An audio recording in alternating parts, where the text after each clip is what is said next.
in Camp Hill in Tallapoosa County, hail caused widespread destruction. It was breaking out windows, house windows, car windows. It was just terrifying. Some force, it felt like rocks was tearing down on top of the camp or whatever. I always here's my home because I know there's still plenty of unconditional love left here. We were invited to visit Camp Hill, a place of history, a place of community, a place of resilience.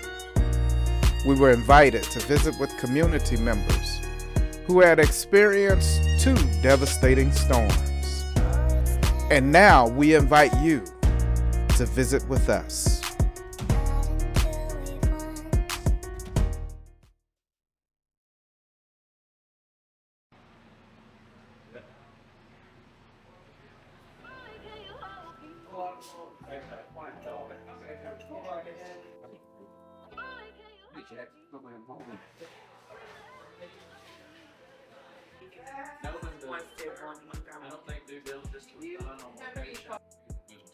They didn't even have to change it because the room's so big. Right. It's got a geothermal heat pump. I mean, it's crazy. But yeah, they got from funeral owners. The thing is people in this town work, and a lot of times they're not here. We have one of our families got COVID, so we're not going to be able to visit them. The other thing is, you got it's the trust issue, and we've got a lot of these older homes with a lot of folks living alone. Like Miss Bundy across the street, roof is always on it, man. Miss Bundy across the street can only live in one room of that house, that big yellow one across the road, which is very similar to this other one. So weatherization ain't gonna do her a lot of good right now.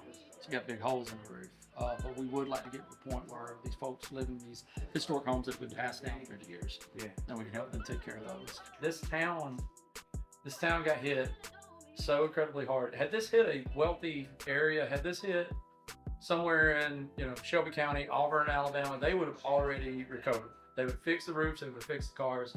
And unfortunately here, 60% below poverty line. A great deal of folks have to take advantage of the food pantry that we have here. We don't have a grocery store, we don't have a pharmacy, we don't have a laundromat. We lost about 80 to 90% of our cars. So it is a worst case scenario. Thankfully, a lot of good folks are doing a lot of good work here.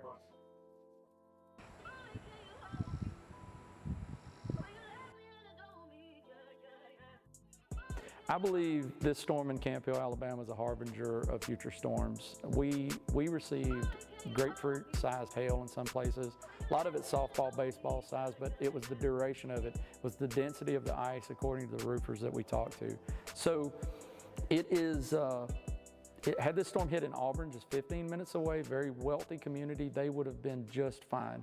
But this is this is a symbol of what is coming with the climate crisis within this country.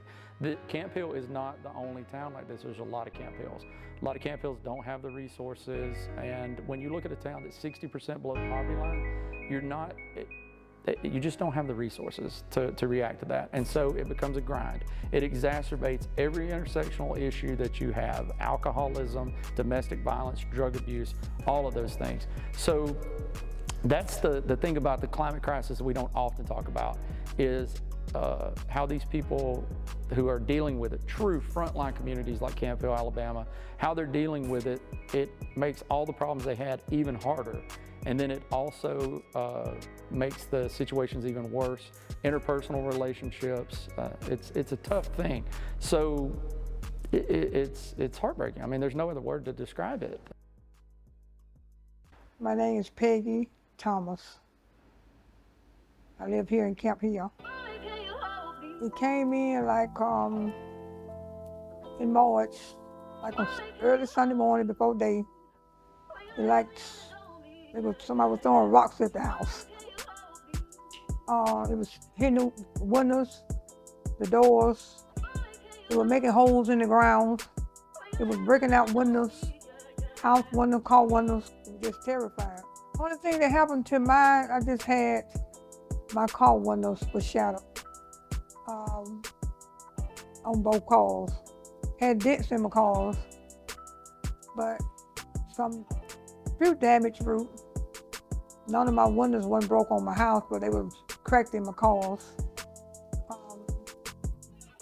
The yard, the lights, they had holes all over the yard. They totaled out one of my cars. I'm Jesse Francis, and I'm a resident of Camp Hill. I say early Sunday morning, I say about 2 o'clock that morning.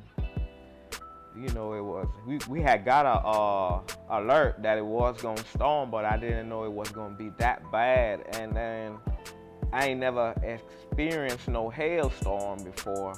So, you know, it was all new to me. So at the time I was staying in my camper, and when that rain started coming down, behind the rain, it was some force. It felt like rocks was tearing down on top of the camper or whatever. And all of a sudden, here comes some big ice blocks coming through the screening on top of the roof, hitting the floors, and you know, a lot of wind and rocking it and stuff. So after the little, I say about a good 10 minutes of it, when it calmed down and went outside, it was ice everywhere. The cars were all damaged, windshields cracked, you know. I couldn't even get out from where I was. I had to make a phone call, you know. A family member had to come and get us up out of there. Yes, I'm Rufus Vines, 65 years old, struggling recovering alcoholic. See, I've lived in different towns, but I always here is my home because I know there's still plenty of unconditional love left here. I have no time to complain or mention anything to you or anybody else unless I'm going to try to be a part of the solution. I'm tired of being a problem. I want to factor into that solution somehow. And then too, I'm constantly reminded of John 3:17. I came not into this world to condemn this world, but through the word of me, the world might be saved. I'm constantly reminded of a lot of the things that the older people told me, especially my great-grandmother, told me when I was a kid. Said, it's a blessing to serve, son. You give of yourself. I get the joy.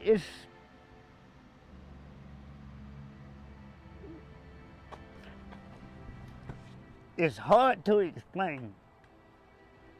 A lot of the stuff that I was told when I was a kid is coming into fruition now. Stuff that